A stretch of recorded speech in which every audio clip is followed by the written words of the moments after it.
Hello students, welcome to the class. आज की इस क्लास में हम सेक्शन बी जेईई एडवांस 2020 के सेक्शन बी का क्वेश्चन नंबर 13 डिस्कस करेंगे, जो कि यहाँ 4 मार्क्स के लिए आता है। एज आई टोल्ड यू कि ये जो है बहुत ही डिफिकल्ट पार्ट होता है, तो यहाँ पे क्योंकि एक से ज़्यादा ऑप्शन भी करेक्ट हो सकते हैं, तो वो चीज़ें हमें यहाँ पे देखनी है। तो कैसे करेंगे वो देखते हैं। देखिए, ऑर्गेनिक केमिस्ट्री से यहाँ पे एक प्रॉब्लम दे रखी है, जैसे कि आप इसे देख पा रहे हो। This is the propionic acid, आपको प्रोपियोनिक एसिड लेना है। देन उसकी रिएक्शन आपको करानी है bromine water and red phosphorus से, and followed by the hydrolysis. तो आपको ब्रोमीन वाटर और रेड फास्फोरस से यहाँ पे ट्रीटमेंट कराने के बाद क्या होगा कि आपको हाइड्रोलाइसिस करते हुए एक प्रोडक्ट बनाना है, दैट इज द पी। वहां पे एक प्रोडक्ट जो मिलेगा वो क्या मिलेगा, पी प्रोडक्ट यहाँ मिलेगा। देन पी बनने के बाद फिर आप उसकी रिएक्शन कराएंगे। This is what, this is the potassium phthalimide. तो potassium phthalimide, then sodium hydroxide, then आप हाइड्रोलाइसिस करते हुए यहाँ पे रिएक्शन करेंगे तो क्या बनेगा वो आपको बताना है।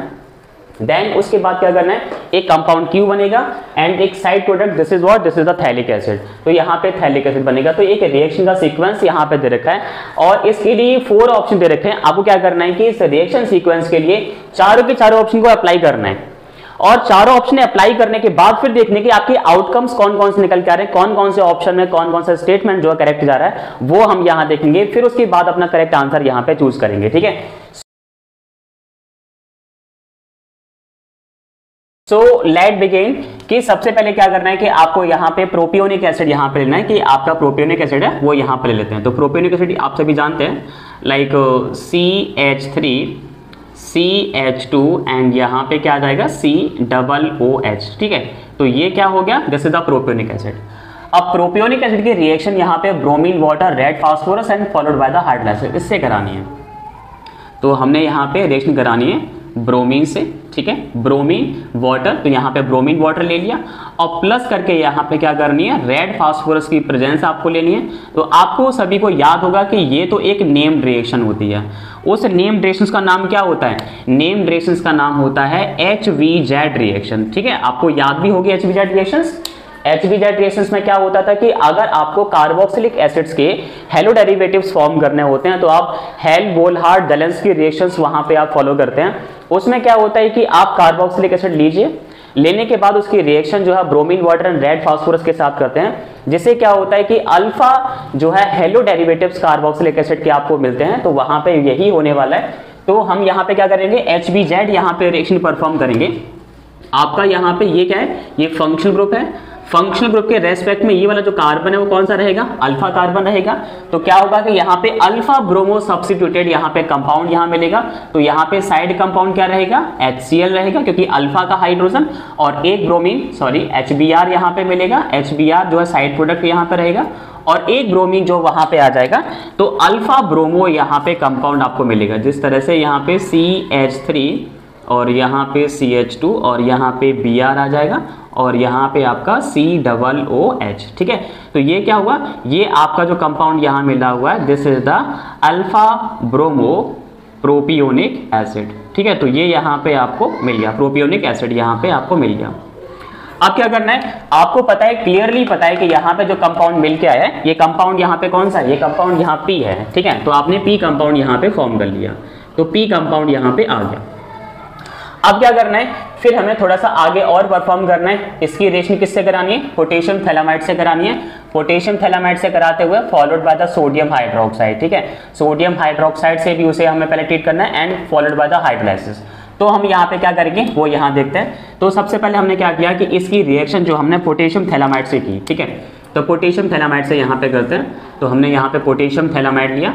पोटेशियम थैलामाइड को हमने कुछ इस तरह से लिखा, यहाँ पे K एंड यहाँ पे N, यहाँ पे कार्बन और यहाँ पे कार्बोनिल ग्रुप होते हैं, 2 टाइम्स यहाँ पे कार्बोनिल ग्रुप होते हैं और ये दोनों जो हैं वो बेंजीन की रिंग से यहाँ पे अटैच्ड होते हैं। तो ये जो है आपका पोटेशियम थैलामाइड है। यहाँ पे ये नेगेटिव चार्ज कैरी करता है और यहाँ पे पॉजिटिव चार्ज कैरी करता है। तो अब यहाँ पे क्या होगा कि यहाँ पे जो हेलो डेरिवेटिव्स आपने यहाँ पे जो लिया हुआ है, ये जैसे ही इस पोटेशियम थैलामाइड के साथ यहाँ पे ट्रीट करेगा तो क्या होगा कि पोटेशियम जो है वो हेलो डेरिवेटिव से Br को यहाँ पे सब्स्टिट्यूट करेगा और साइड कंपाउंड जो मिलेगा वो क्या मिलेगा, KBr मिलेगा। और यहाँ पे जो रिमेनिंग पार्ट है वो नाइट्रोजन के साथ यहाँ आकर के अटैच हो जाएगा, ठीक है। तो इसे अटैच कर लेते हैं। तो गिब्स आउट के बाद यहाँ पे क्या मिलने वाला है, यहाँ पे आपको मिलने वाला, यहाँ पे एक CH रहेगा, यहाँ पे आपको मिलेगा लाइक ये CH हो गया आपका, ठीक है, यहाँ पे C और ये H हो गया, ये वाला carbon. I am just talking about this carbon, क्योंकि यहाँ पे ये वाला जो Br है वो पोटेशियम के साथ KBr बना हुआ, तो ये कार्बन नाइट्रोजन के साथ जाके अटैच होगा, तो ये कार्बन यहाँ पे नाइट्रोजन से अटैच हो जाएगा, तो हमने यहाँ पे नाइट्रोजन ले लिया, ठीक है। और इस कार्बन के पास ऑलरेडी कार्बोक्सिलिक और एक मिथाइल ग्रुप पहले से ही है, तो हमने यहाँ पे ये मिथाइल ग्रुप ले लिया और ये यहाँ पे कार्बोक्सिलिक ग्रुप ले लिया, ठीक है। नाइट्रोजन के साथ यहाँ पे अटैच होने के बाद कोवेलेंट बॉन्डिंग होगी और यहाँ पे आपके दो कार्बोनिल ग्रुप, यहाँ पे इस तरह से दो कार्बोनिल ग्रुप हैं, ठीक है। And these are directly attach with a benzene ring, तो यहाँ पे ये बेंजीन रिंग के साथ यहाँ पे अटैच है। अब क्या करना है, इसकी ट्रीटमेंट हमें करानी है, किससे करानी है, सोडियम हाइड्रोक्साइड की प्रेजेंस में आपको क्या कराना है, हाइड्रोलाइसिस कराना है, ठीक है। तो हमने इसका हाइड्रोलाइसिस किया in presence of sodium hydroxide, तो अब सोडियम हाइड्रोक्साइड की प्रेजेंस में इसका हाइड्रोलाइसिस करते हैं। तो नंबर 1 एल्कली मीडियम में इसका हाइड्रोलाइसिस करते हुए जाना है यहाँ पे, ठीक है। पहले एल्कली और फिर एसिड कैटालाइज्ड आपका हाइड्रोलाइसिस करेंगे। तो हाइड्रोलाइसिस करने पर क्या होगा कि यहाँ पे ये जो पोर्शन है इधर वाला, सभी ध्यान से देखेंगे, ये वाला जो पोर्शन है वो एज अ अमीनो डेरिवेटिव ये बाहर निकल जाएगा और यहाँ पे जो OH आएंगे वो यहाँ आपको कंपाउंड मिल जाएगा। तो यहाँ पे जो कंपाउंड मिलने वाला है वो क्या मिलने वाला है, तो सबसे पहले यहाँ पे लिखेंगे CH3, तो हमने यहाँ पे CH3 लिखा, ठीक है। CH3 के बाद यहाँ पे CH आ जाएगा, तो यहाँ पे CH आपने लिख लिया और यहाँ पे ये वाला जो पार्ट है वो रिड्यूस होगा, तो यहाँ पे क्या आ जाएगा, अमीनो डेरिवेटिव आ जाएगा, यानी कि NH2 आ जाएगा। एंड उसके बाद यहाँ पे क्या आ जाएगा, लाइक यहाँ पे COOH, इस तरह से कंपाउंड मिलेगा। And this is the alpha amino acid. तो यहाँ पे आपने देखा कि आपको यहाँ पे अल्फा अमीनो एसिड यहाँ पे फॉर्म होता है, ठीक है। और अल्फा अमीनो एसिड और यहाँ पे ये वाला जो पार्ट है इसको यहाँ पे COOH मिलेगा, तो प्लस करके यहाँ पे like this is a benzene ring, ठीक है, ये बेंजीन रिंग आ जाएगी। और जो कार्बोनिल ग्रुप जो है हमारे दोनों कार्बोनिल ग्रुप को हम यहाँ पे इस तरह से लिख लेंगे, ये दो कार्बोनिल ग्रुप हैं और इनको यहाँ पे OH ग्रुप हाइड्रोक्सी ग्रुप मिलेगा। जैसे कि यहाँ पे ये जो है वो क्या बन जाएगा, this is the carboxylic acid and it's name is the phthalic acid. तो यहाँ पे आपको ये थैलिक एसिड मिल जाएगा जो कि यहाँ पे था। तो आपको कंफर्म हो गया कि ये कंपाउंड यहाँ बन के जो आया वो क्या बन गया है, वो Q बन गया है। तो अब तक तो हमने क्या किया कि रिएक्शन के सीक्वेंस को फॉलो किया है कि हमारे हिसाब से कौन से रिएक्शन हो सकती थी वो तो हमने बना ली। अब क्या करना है कि आपको हर एक चीज को, जितने भी ऑप्शन है वो सारे ऑप्शंस को यहाँ पे एक एक करके फॉलो करना है, ठीक है। तो अब ऑप्शन नंबर 1 फॉलो करते हैं इस रिएक्शन सीक्वेंस के लिए। तो ऑप्शन 1 में कहा गया P can be reduced to a primary alcohol by using the NaBH4 sodium borohydride.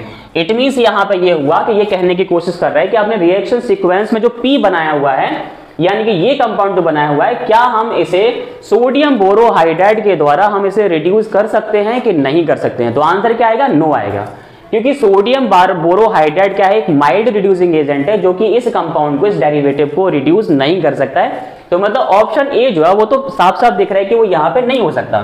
तो अगर हम यहाँ पे ऑप्शन ए को फॉलो करना चाहेंगे तो मतलब ये यहाँ पे अगर हम लेते भी हैं NaBH4 सोडियम बोरोहाइड्राइड लेते हैं तो यहाँ पे क्या होगा, नो रिएक्शन यहाँ पे होगी, मतलब कि वो इसको रिड्यूस नहीं कर सकता। तो ऑप्शन ए तो हमारे यहाँ पे ऑप्शन से हट जाता है, ऑप्शन ए तो यहाँ पे होगा ही नहीं। अब हम बात करते हैं ऑप्शन बी को फॉलो करते हैं, जो भी वो करने के लिए कहता है वो फॉलो करते हैं। तो ऑप्शन बी में कहा गया है ट्रीटिंग P, यानी कि P जब ट्रीट करता है, किसके साथ ट्रीट करता है, concentrated ammonium hydroxide solution followed by the acidification, यानी कि पहले अमोनियम हाइड्रोक्साइड से ट्रीट करना है और फिर क्या करना है, एसिडिफिकेशन। तो अब कराइए जरा। तो पहले स्टेप में हम यहाँ पे क्या करेंगे, फर्स्ट स्टेप में यहाँ पे अमोनियम हाइड्रोक्साइड लेना है और वो भी कौन सा वाला, कॉन्सेंट्रेट वाला। तो अब यहाँ पे अमोनियम हाइड्रोक्साइड कॉन्सेंट्रेटेड लेंगे तो क्या होगा कि यहाँ पे ये जो Br है वो यहाँ पे किसके द्वारा सब्स्टिट्यूट होगा, यहाँ पे लाइक अमोनियम ग्रुप के द्वारा यहाँ पे सब्स्टिट्यूटेड हो जाएगा और फिर हमें क्या करना है, उसका हाइड्रोलाइसिस करना है, ठीक है। तो अब हम यहाँ पे देखेंगे कि जो कंपाउंड P मिला था उसकी रिएक्शन अमोनियम हाइड्रोक्साइड से करनी है and followed by the acidification, और हमें उसका एसिडिफिकेशन भी करना है। तो अमोनियम हाइड्रोक्साइड एसिडिफिकेशन यानी कि एसिडिक मीडियम में क्या करेगा, लाइक NH2 नेगेटिव यहाँ पे अमाइड न्यूक्लियोफाइल यहाँ पे अपीयर करेगा, जो कि ये अमाइड न्यूक्लियोफाइल इस Br न्यूक्लियोफाइल को यहाँ से क्या करेगी, सब्स्टिट्यूटेड कर देगी। तो सब्स्टिट्यूटेड करने पर यहाँ पे जो कंपाउंड मिलेगा वो फिर से एक बार क्या मिलेगा, यहाँ पे फिर से एक बार अल्फा अमीनो एसिड आपका यहाँ पे फॉर्म हो जाएगा, ठीक है। तो यहाँ पे अल्फा अमीनो प्रोपियोनिक एसिड यहाँ पे मिल जाएगा जो कि एक अल्फा अमीनो एसिड है, ठीक है।